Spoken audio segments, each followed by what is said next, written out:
छत्तीसगढ़ में बीते 2 दिन में नगरीय निकाय चुनाव होने वाले हैं। आज उसी खास कड़ी में आज हम लोग मौजूद हैं। हमारे साथ है डॉक्टर अजय तिर्की जो 10 साल के महापौर हैं अंबिकापुर के।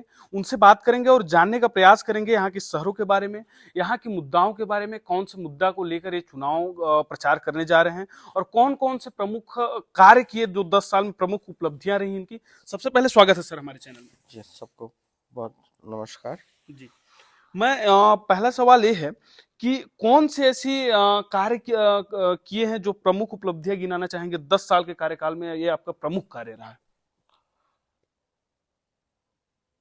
सॉलिड वेस्ट मैनेजमेंट, स्वच्छता,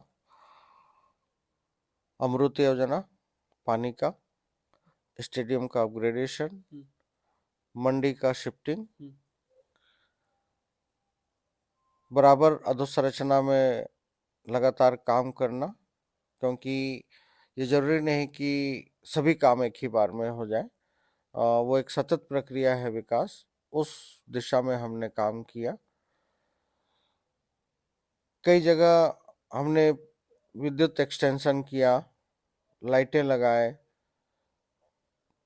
कभी भी निगम में कोई आया, उनकी बातों को सुनना और जिस विभाग से संबंधित है उससे कोऑर्डिनेट करा के उनके बातों को, उनके समस्याओं को हल करना, ये सारी चीजें हैं जो हम पिछले 10 सालों में किए हैं। जी, अभी आपने जनसंपर्क हर जगह हर वार्ड में कर रहे हैं, कौन से प्रमुख मुद्दे हैं जिनको लेकर अभी चुनाव में वोट मांग रहे हैं।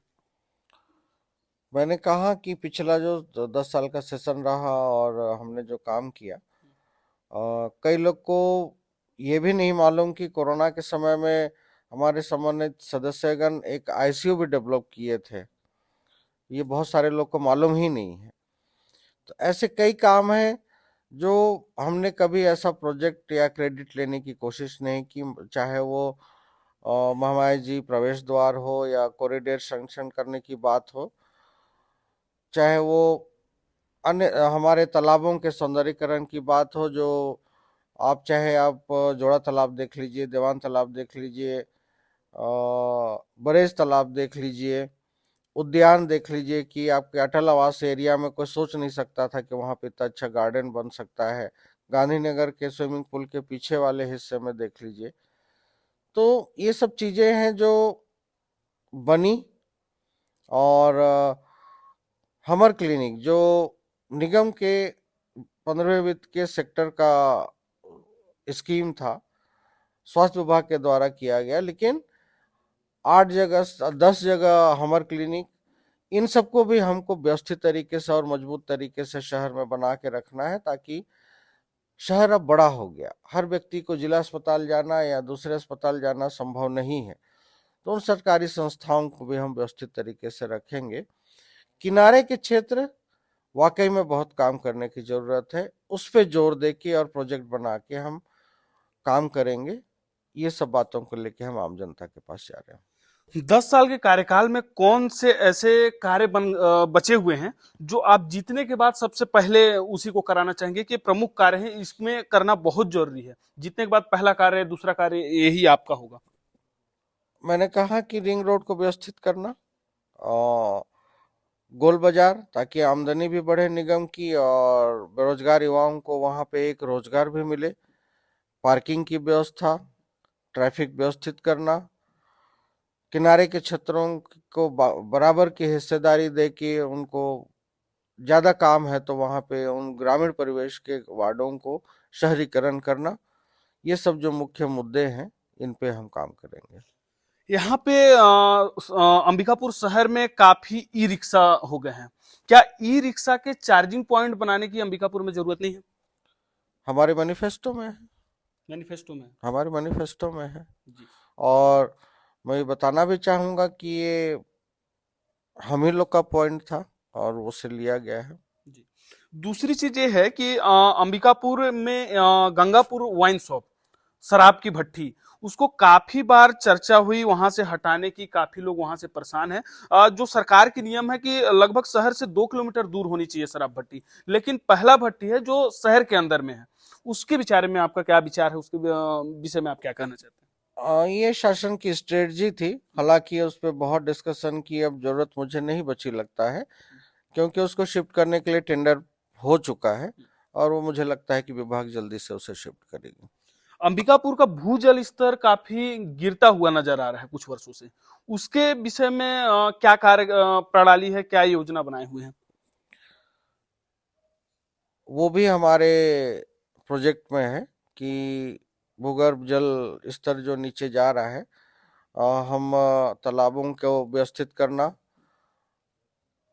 और वाटर हार्वेस्टिंग पे बहुत ज़्यादा जोर देना, पर्यावरण के लिए काम करना कि जो ग्रीनरी हम लोग 4 से 6% तक पहुंचाए हैं उसको 5 साल में 10% तक बढ़ाना। ये सब चीज़ें हमने अपने मैनिफेस्टो में प्राथमिकता से रखा है, और ताकि हम शहर को और व्यवस्थित रख सकें। स्वच्छता के बारे में क्या कहना चाहेंगे? स्वच्छता में जो मान सम्मान अंबिकापुर का रहा और सम्मानित नागरिकों के माध्यम से, हम विश्वास दिलाते हैं कि वो सम्मान हम पुनः पाकर रहेंगे। जो चीज़ों की कमी रही थी जिसके कारण नंबर कटे थे, उन सब बातों को पूरा करेंगे और पुनः अंबिकापुर का सम्मान वापस लाएंगे। जाते जाते कुछ शहर के वासियों को एक संदेश दे दीजिए। हम सम्मानित नागरिकों को सबसे पहले तो निवेदन करना चाहेंगे कि अपना मतदान का प्रयोग जरूर करें, 100% मतदान करें और हमें पुनः मौका दें ताकि हम आगे के विजन के साथ शहर को और कैसा विकसित किया जा सकता है, उस विजन के साथ में आगे काम करेंगे। सभी को समान रूप से सहभागिता देके और आम जनता से भी जो सलाह आएगा उस पर भी विचार करते हुए शहर का विकास करेंगे। यही मैं संदेश देना चाहूँगा। क्षमा चाहूंगा, एक सवाल और है। महामाया पहाड़ के अतिक्रमण को आप किस रूप में देखते हैं? क्योंकि चुनाव के कुछ दिन पहले ही महामाया पहाड़ में अतिक्रमण को हटाया गया, इसे आप किस रूप में देखते हैं? और शासन का काम है,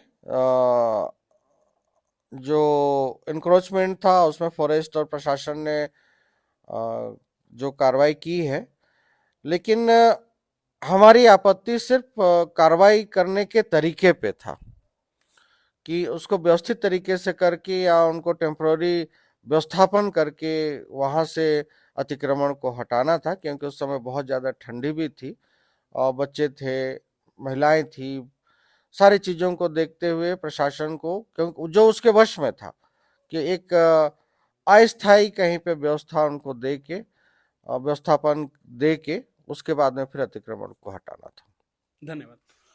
आप लोगों ने देखा कि अंबिकापुर शहर के महापौर जो 10 साल से महापौर हैं, अब आने वाले समय में देखना होगा कि महापौर मेयर की चेयर किसकी, और अपनी बातों को बाखूबी रखें। और मैं जनता से अपील या लोगों से, नगरवासियों से अपील करना चाहूंगा कि 11 फरवरी को मतदान दिवस है, अपने मत का प्रयोग करें और एक पढ़े लिखे शिक्षित उम्मीदवार का चयन करें जो आपके सुख में और दुख में साथ दे, सुख और दुख में खड़ा हो सके। और तब तक के लिए मैं अवधेश जायसवाल, जय हिंद।